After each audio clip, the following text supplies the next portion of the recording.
Lock in all sports, all plays, all 5% best bets from now until Super Bowl 58 on February 11th, 2024. From your favorite WagerTalk or Sports Memo handicapper for only $11.99 versus the regular price of $19.99 for a total savings of $800. This limited time super discount basically is 52 weeks at $23 per week, less than the price of one 4% play, coming out to only $3.29 per day. With the cost of a 30-day all-access priced at $2.99, it is almost like getting 8 30-day all-access passes at no additional cost. As an added bonus, your all-access starts immediately, so the sooner you buy before Super Bowl, the more additional days you get for free.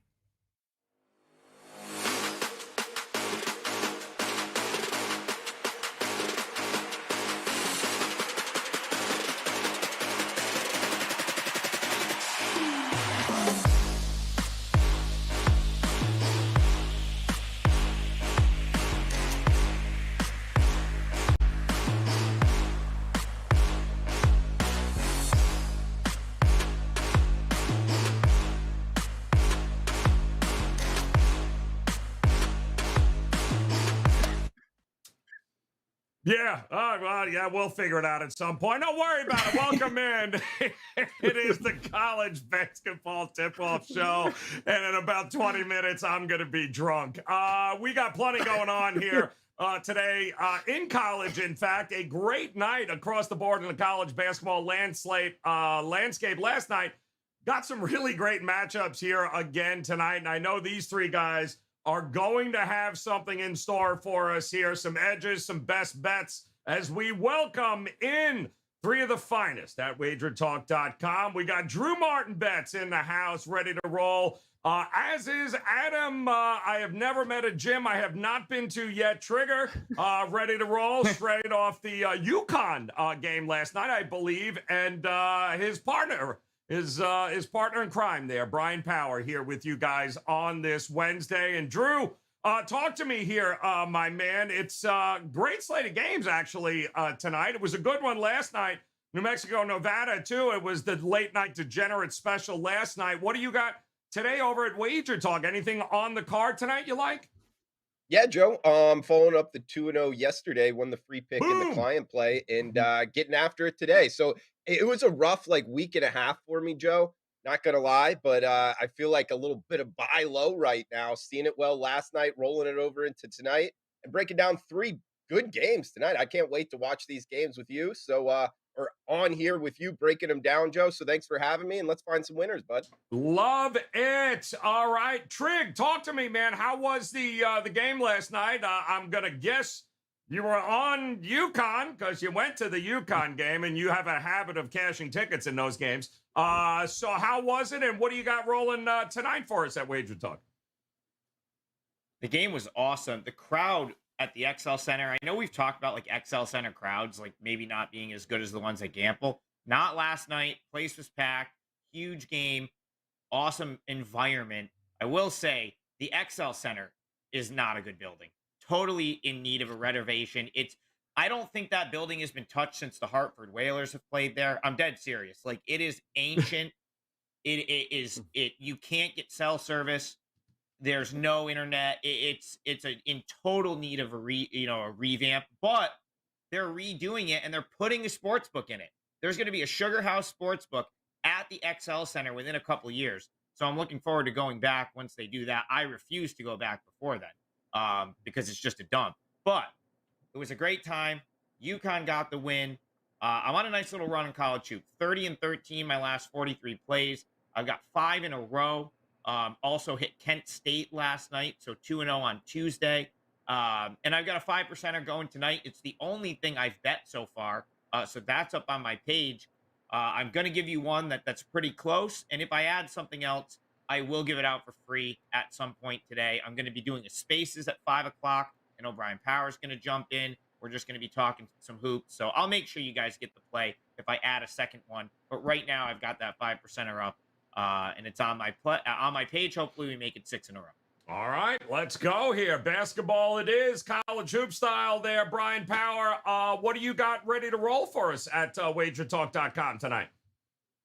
Well, it's been a relatively slow week, a start to the week, at least by my standard. Past Monday, very rare that I would do something like that. And then yesterday, unfortunately, NC State didn't really have it. But Ugh. we are stepping up today, Joe. We have 5 plays on the college hoops Woo! docket. I will be giving out one of them during this program, so stay tuned. And I also would be remiss because it will be off the board by the time this show ends. You've still got a little bit of time to get my 4% soccer best bet, which will be starting very shortly. So please do not miss that. We're on a nice run in soccer, 12-5, nice run in college hoops, 19-8-1. Pardon me, 19-9-1 now after NC State. So ready to have a big night on Wednesday, Joe. And most importantly, I'm glad to hear that you're having a good day. Oh, yeah, no, I'm sure you're all excited about that. If you're saying on Oklahoma State tonight, you and I are going to have a problem. All right, let's roll, guys. Game number 1 here tonight. San Diego State's taking on Utah State. You know, quietly, the Mountain West has been one hell of a competitive conference here this year, battling each other. It was a great game again last night with Nevada. We've seen Nevada go up against San Diego State. We've seen Utah State bomb it away here. They are at home here tonight. Laying 2, 146 is the number. And Drew, we've talked about Utah State a lot here on the show over the last month or so. And if they're hitting threes, it's going to get real interesting here real quick for San Diego State. How you leaning in this one?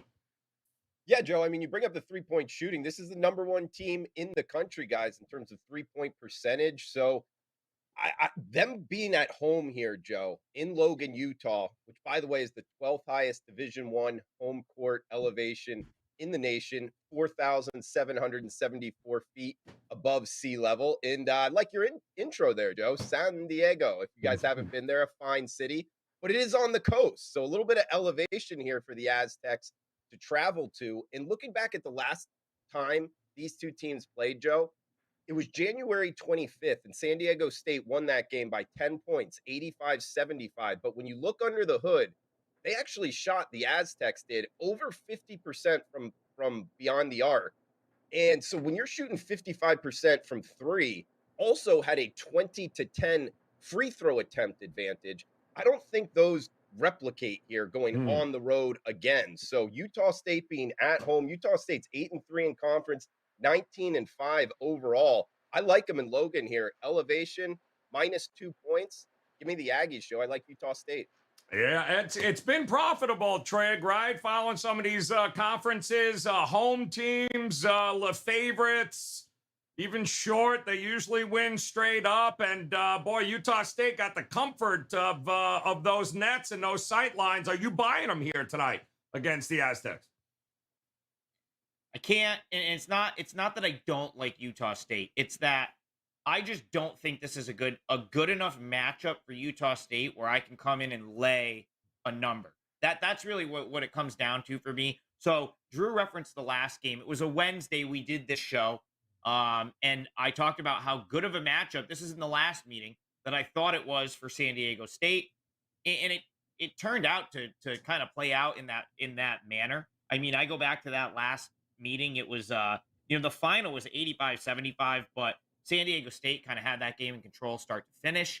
Granted, I don't want to discount what Drew said because it's very important. San Diego State shot the lights out in that meeting, and one would have to think that it's going to be harder for them to make shots on the road. It just is. Not to mention the environment. We know that building is going to be rocking tonight, so they're going to have to potentially make shots in a not only a different arena but a tough environment to do so. San Diego State's had problems in this building in past years, but they got blown out here last year, and that makes me think I don't think they're going to overlook Utah State. That's another thing that kind of just puts me off of this game because I would want to jump in potentially with Utah State in a revenge spot at home, knowing how good they are at home. But last year they slammed San Diego State in this game. And this, I mean, you want to talk about a big game. Utah State is right up at this is right up at the top of this conference. 18-5, big game for both teams. So when it comes down to it, like, I just don't, I'm still so high on San Diego State overall that I just can't get myself to go against them and have to lay points in a matchup that I still think favors them, even though the spot might favor Utah State. So that's just, I wanted to give my handicap of the game. I really got nothing from a play perspective, but that's just kind of how I see this one. Can't bet against San Diego State. The spot looks good for Utah State, so I got to stay out of it, and I'll see what Brian Power has to say. Gonna be number 1 versus number 2, right? I mean, both 9-2 San Diego State, 8-3 in conference. This is a huge game for Utah State here, Brian. And listen, team who scores more wins. Utah State has done a really good job of putting up a ton of points at home here. Are you buying them in this spot? First off, Joe, just going back to something you said earlier, I was on Oklahoma State on Saturday, so you're very welcome. Oh, okay. Nice win they had against TCU. Now I won't mute your ass. There you go. Okay, okay, there we go. Well, and I bring that up because there's a similarity with that game and this game. Now, a magician does not reveal his secrets, but I am no magician, as you know. And it is no secret that unranked home favorites this year. You talked about trends, Joe, a few moments ago. This has been a key trend that I've been following. Unranked home favorites this year are absolutely killing it against top 25 teams. And we have that instance here with number 25 San Diego State visiting Utah State. Like Trig, I have a ton of respect for San Diego State. This is a team with a top 31 rating, both offensively and defensively, over at Ken Pop. They just are off a tremendous win against Boise State last Friday. But let's put a little bit of an asterisk there because Boise State was shorthanded. Still, their top 2 scorers didn't do anything in the first half, and they were up 43-21. But if they have any similar shooting woes here, as Drew talked about, dire consequences because Utah State could shoot the lights out, especially here at home. Number 1 in the country at 3, 45% at home from behind the arc is Utah State. Can they continue that? Probably not. But even if there's a little bit of a fall off, that's still pretty good. This team is number 12 in the country in offensive efficiency. They average 80.4 points per game. And they've won and covered 3 straight since losing to, who, as these guys have pointed out, San Diego State. Huge revenge game for the home team here. San Diego State shoots the lights out at home. The Aztecs haven't been great on the road. Last time on the road, they lose as a favorite in Reno. And Mountain West Conference home favorites, guys, 33-10 straight up this season. San Diego State, they have Trig mentioned this. They've lost their last 3 trips to Logan. They're also 0-3 ATS during that time. Utah State, 18-2 straight up as a favorite this year, 11-1 straight up at home. If you don't want to lay points, I say just play the money line with Utah State here. It's a decent price. That's what I did this morning. And Utah State, spoiler alert, is my best bet for the show. All right, there we go. All right, should be a good one. San Diego State, Utah State, little Mountain West action here late night for us. Couple other very intriguing games coming up. We'll start in the Big East here as Seton Hall going to be hosting the Creighton Blue Jays here. Creighton going on the road, laying 4. 134 is the total. 6:30 Eastern time tip on this one. Seton Hall, feisty is how I would put it here.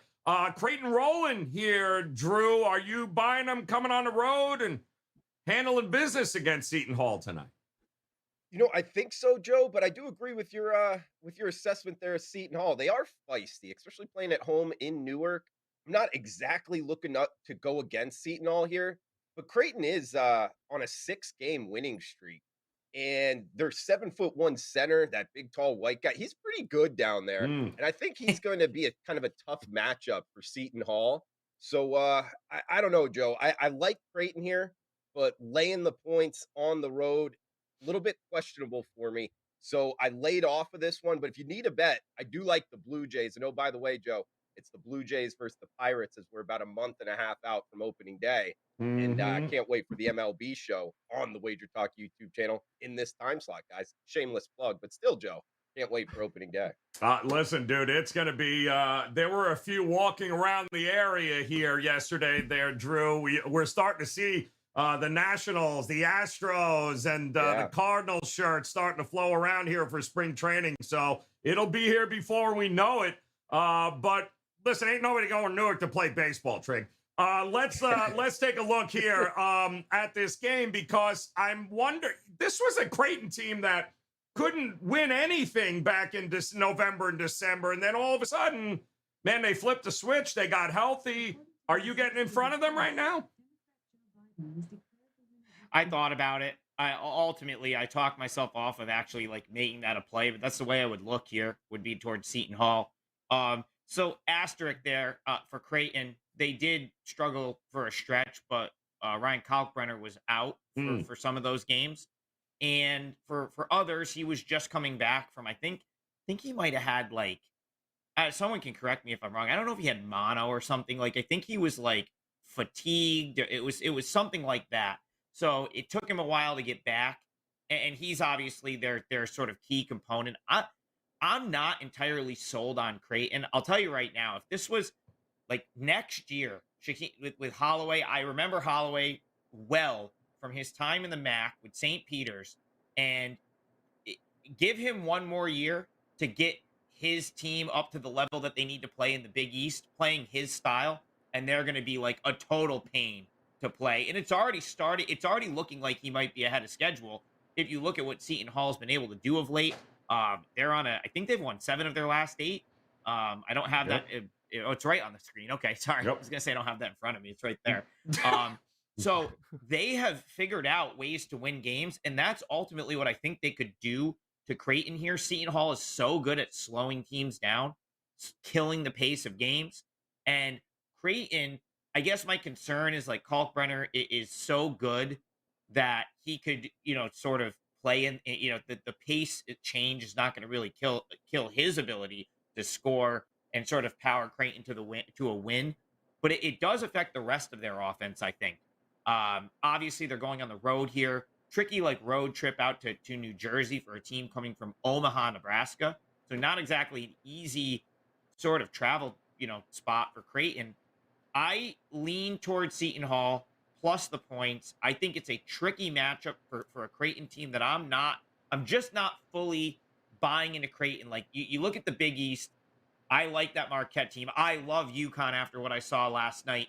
In terms of like I've Xavier was the team I picked to win this conference, or one of the teams I thought could win this conference coming into the season in my Big East preview that I did for Wager Talk. The common denominator for me all year is that Creighton, I've just had them just a cut below those other teams in terms of my personal power rankings. I just haven't been a huge believer in the Creighton team right off the bat. I understand why people like them, but I think they're inflated because of that. So once again, and it's really just been a theme for me all year, I'd only look to go against Creighton here. I'd take Seton Hall plus the points. But I'm just not a big enough Seton Hall believer yet in Holloway's first season where I'm going to make it a best bet. So a lean towards Seton Hall, for this game for me. All right, leaning towards Seton Hall. Been very good at home. They're very well coached. Is because, well, they're getting better and better each game here. Bryan Power, are you a believer enough that they can hold serve here at home and handle Creighton tonight? No, not really. Creighton's a top 15 team in the country, in my eyes. The only Big East team I would say that's better is the one Trig saw last night in the flesh, UConn. Blue Jays typically priced like a top 15 team as well. If you look at the spreads, they've gone off as a double-digit favorite 3 of their last 4 games. Drew mentioned the 6-game win streak. During that time, -7 against Providence, -6 against Xavier, -10 against Villanova. So the books price this team in that top 15 range, I think. And you mentioned Seton Hall being feisty, Joe. I think we're getting a discount because of that feistiness. They have won 7 of 8. But let's take a look at that win streak. 6 of those 7 wins came against St. John's, Georgetown, Butler, and DePaul. I like to call that group the 4 worst teams in the Big East. So the only other win was by 1 over UConn. Okay, that's an impressive win, beating UConn, but just by a single point. Obviously, that result could have gone either way. And the one loss, you ask, here at home by 21 to Marquette. So they've been blown out at home by a good Big East team before. And to my earlier point about Creighton being a top 15 team, Marquette was only -2 when they came here and won big. So Creighton is priced as a better team than Marquette. I don't think they're going to win by 21 tonight, but I've got them covering the spread. Kalkbrenner in the lineup. This has basically been a top 10 defensive team in the country since the first of the year. Great rim protection, obviously, with the big guy in there. And Seton Hall, they're not a good outside shooting team. Creighton doesn't give up a lot of offensive rebounds. It's not on my card like Utah State, but I would offer up a rare, and I do mean rare, endorsement of a road favorite in this situation. Creighton, Wow. I believe, wins. Wow. Just getting all over Seton Hall there. All right, we got another game. Let's see how he does with this one here, guys, as we head out to the SEC country, Drew. And who better to lay out for you than Alabama? Laying 9.5, taking on Florida. The Gators battling for their tournament lives here. Can they get it done on the road? 9.5 is what Bama is laying. 148.5 is the total. Boy, it feels like if Alabama wins this game, they're probably winning it by dropping 90. If they can't cover, boy, this game's going to go under by a mile. Drew, what do you think is going to happen here? Yeah, Joe. I mean, definite correlation between side and total. Just the way that the Gators are going to look to play this, as opposed to what the Crimson Tide are going to look to do. Under Nate Oates, you kind of talked about it. If Alabama is going to win this game, they are just going to run away with it. That's how I see it going in Tuscaloosa. But then again, if the Gators kind of stay in this, playing that good defense that they have been doing under Todd Golden of late, I could see Florida hanging around. So I had Alabama circled here to kind of lay the points with. You talked about, just how good they are offensively. I mean, what they put up over 100 points 2 games ago in a college basketball game. They're 20-3 straight up. They're 10-0 in the SEC. It's tough to go against Bama here. Top 20 in both offensive and defensive efficiency. But the fact is, Joe, they are just 1-3 against the spread in their last 4 games. So being a little bit overpriced here and hosting the Gators here in the nightcap of the SEC. And Joe, I think we talked about this. I don't know if it was last week or the week before, but the Gators have changed something defensively, guys. And if you go back to the January 7th game, remember, they had a rough start to this season, but they're 6-3 their last 9 since January 7th against a decent schedule, playing in the SEC, also that crossover with the Big 12 against Kansas State. They've beaten Missouri. They beat Tennessee. They went into Starkville and won outright as the underdog, also won in Baton Rouge. So I want to be giving them enough credit here, and them catching double digits right now, Joe. They're 6-2 their last 8 against the spread.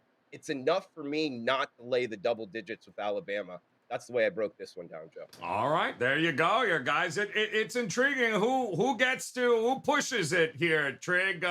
Who imposes their will? Is it the Gators locking them down, or does Nate Oates and Alabama say, "Nice try, we'll see you next year"? How you going to approach this game? Well, Florida's not going to impose their will on Alabama because I don't think these two teams are really in the same league from that standpoint. However, and this goes back a couple of years, and this is just Alabama plays unintelligent basketball.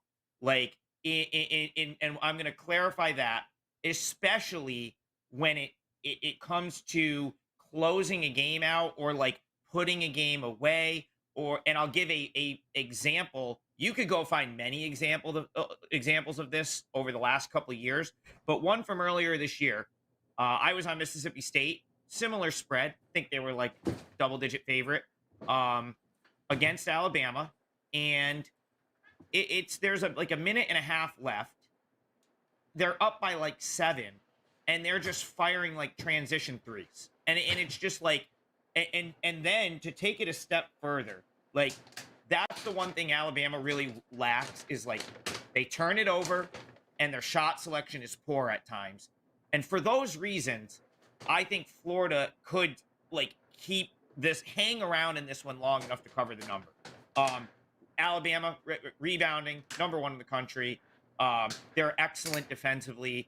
They're really like good offensively up and down the floor. But Florida, another thing they do well is get back on defense. So Alabama, you might not have the easy transition points that they kind of use to like blow out other teams or just like destroy some other teams. I mean, the Vanderbilt game obviously comes to mind where they didn't miss a shot, and that could happen. But I think against Florida, a team that can defend a little bit, and more specifically, Joe, a team that can get back on defense and take away Alabama's ability to score in transition could hang around within 10. And then you add in the fact that Alabama will, a careless turnover happens just all the time with them. They'll miss foul shots at times. I think I'd prefer to be on the points here than to have to try to cover double digits with a team that is notorious for doing those things. So for me, it's not overly strong in my opinion from like something that's going to make my card. But if I was going to get involved with this game, I would have to take the points with Florida. I just can't lay 10 with a team that does things to not cover 10-point spreads, is how I'll put it. Yep. Yeah, it's a big number here, and I don't know. How would you go about it, Bryan? Is it a totals game? Is it a team totals game? Is it a half? I mean, maybe even just Alabama to boat race them early in the first half and then hold on. I mean, how do you approach this game here? Anything is possible with these two. Are you peeking at my notes, Joe? Because I do have kind of a bizarre wager on this one just for you. We'll get there in a moment. But can the Gators do it 2 Wednesdays in a row? I don't know. Last week, though, what was that, Joe? Did I hear something there? No, but last week. They can't do it 2 years in a row. That's the problem. Okay, yeah. But last week, just to go back to the shows, the four of us on the program, Florida upset number 2 Tennessee. Mm-hmm. That was at home, though. And going back to something I brought up on that show, just to revisit this, the Gators actually shot 35% from 3 against Tennessee. Remember, we talked about Tennessee's 3-point field goal percentage defense was at a historic rate. It still is on pace to be the best of all time. But unfortunately for the Gators, they lose to Kentucky over the weekend. Now they face a team that, unlike Tennessee, can't shoot, as these guys brought up. Alabama, top 10 in the country, 83.1 points per game. That average jumps to 87.5 here in Tuscaloosa, where they are undefeated. Speaking of undefeated, they're one of 4 teams in the country that still don't have a conference loss. And as Drew mentioned, this team is top 20, both offense and defensive efficiency, one of only 3 in the country. For those keeping score at home, Houston and UConn are the 2 others. And really, if not for that loss to Oklahoma 2 Saturdays ago, where they just got boat raced, I'd say Nate Oates' team is as close to a sure thing as we've got in terms of identifying Final Four contenders. I really like this team. I guess I'm a little higher on them than Trig is. So we're going to play it like this, because I agree that, if Alabama wins, it's probably going to be a high-scoring game. If you think Florida covers, it's probably going to be a low-scoring game.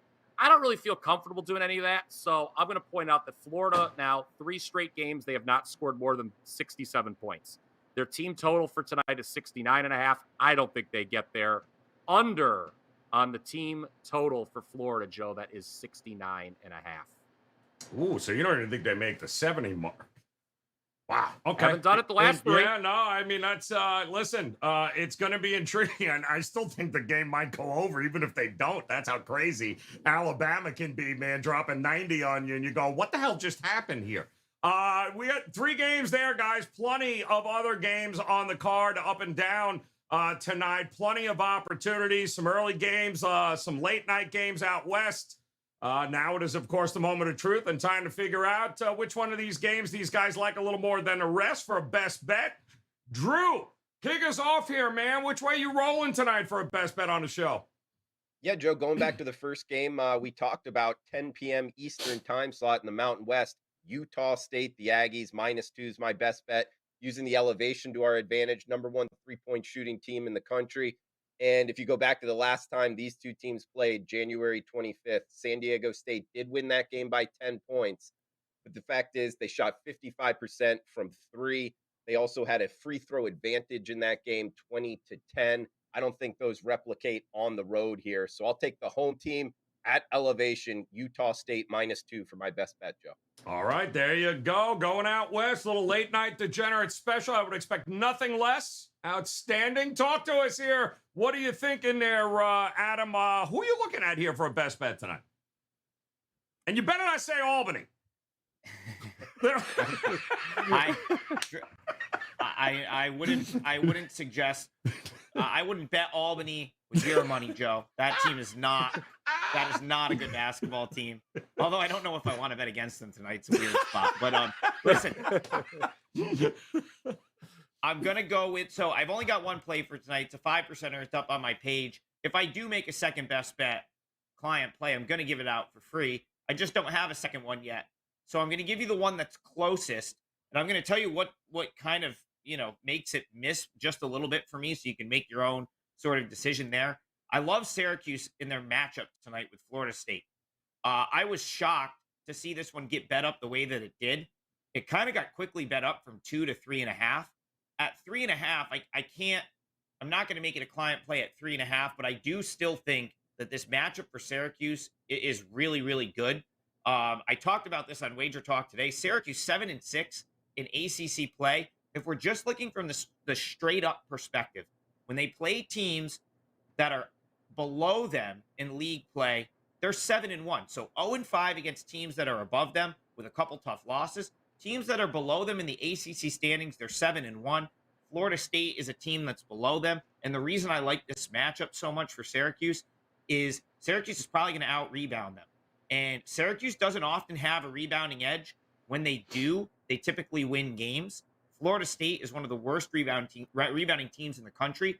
And in addition to that, they're going to need to hit shots, which I don't necessarily buy that Florida State is just going to be hitting shots against Syracuse, in their zone tonight. So I think Syracuse in general is a team that might still have a step forward to take here. I love the fact that Jim Boeheim has really sort of embraced the younger talent on his roster. He's put Malik Brown into the starting lineup.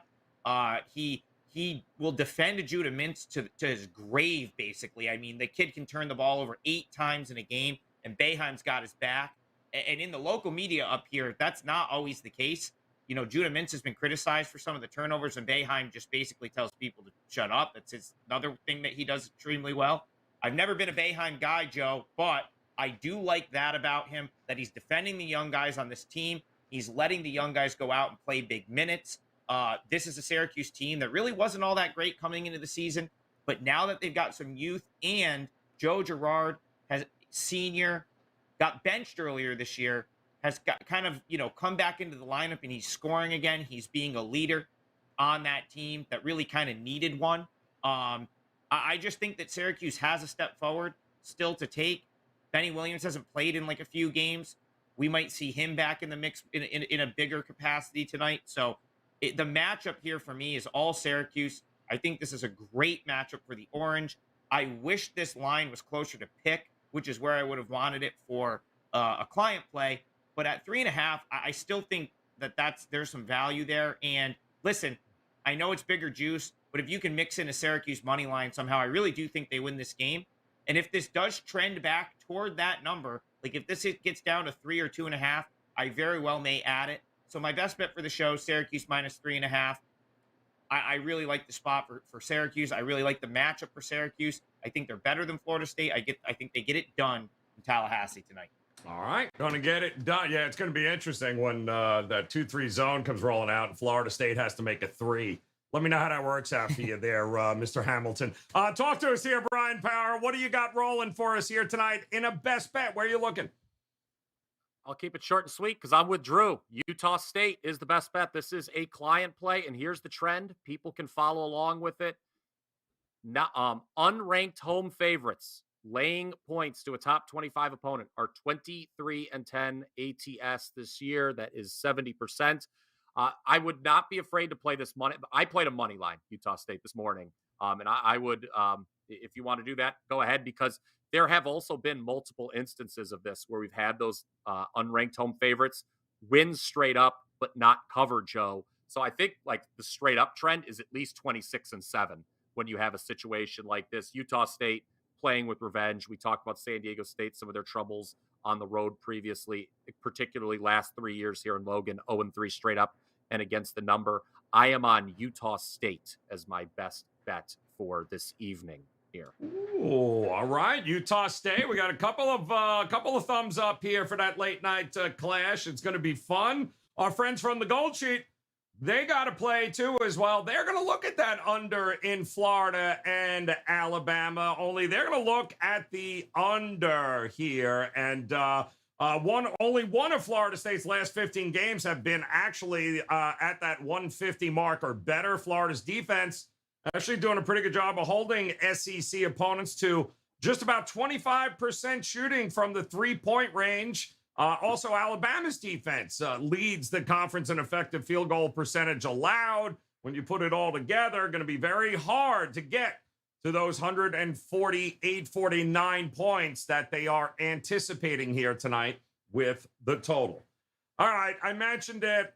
I'm going to go with it. I'm probably going to shoot myself, but I'm going to modify it. So instead of going Oklahoma State full game at Gallagher-Iba, I'm going to go first half because it seems the sweat always seems to happen in the damn second half with Oklahoma State. But they got the big man back, and my goodness, what a difference he is. Haven't ceased. I mean, they were 0-4, both straight up and against the number without him on the court. But now that he's back and he is healthy, and quietly, they have put together quite the resume for the tournament here. So great job. They are red hot. I ain't getting in front of them. Everyone else scores on Texas Tech. Why not Oklahoma State early and often enough to be able to lead and lay the 3 in the first half at Gallagher-Iba with Oklahoma State? One more time, guys, the recap. Drew Martin going Utah State, laying the 2 here tonight in that late night special. Trig likes Q's, cannot disagree with that at all. Laying the 3.5 at Tallahassee at FSU there, while Bryan Power on the same page with Drew here. Utah State -2. Shocker that Bryan Power would just piggyback off of somebody else's play. I'm going to go Oklahoma State first half, lay the 3 there. Also, the Gold Sheet, they're going to go Florida, Alabama under the 148.5. I swear, hand to God, I was like, Robert, he's going Syracuse. I know he's going Syracuse on this one. Make sure you visit Bryan over at WagerTalk.com, as well as Adam Trigger and Drew Martin.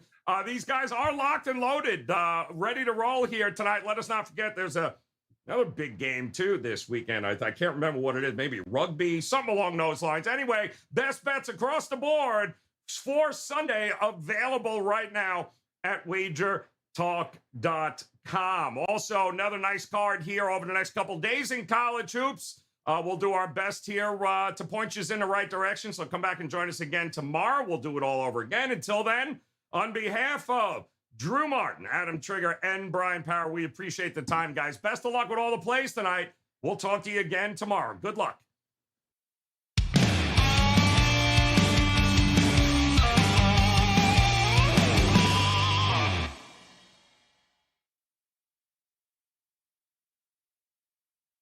Lock in all sports, all plays, all 5% best bets from now until Super Bowl 58 on February 11, 2024. If you're your favorite Wager Talk or Sports Memo handicapper for only $11.99 versus the regular price of $19.99 for a total savings of $800.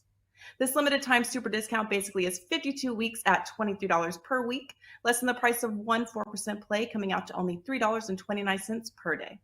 With the cost of a 30-day all-access priced at $2.99, it is almost like getting 8 30-day all-access passes at no additional cost.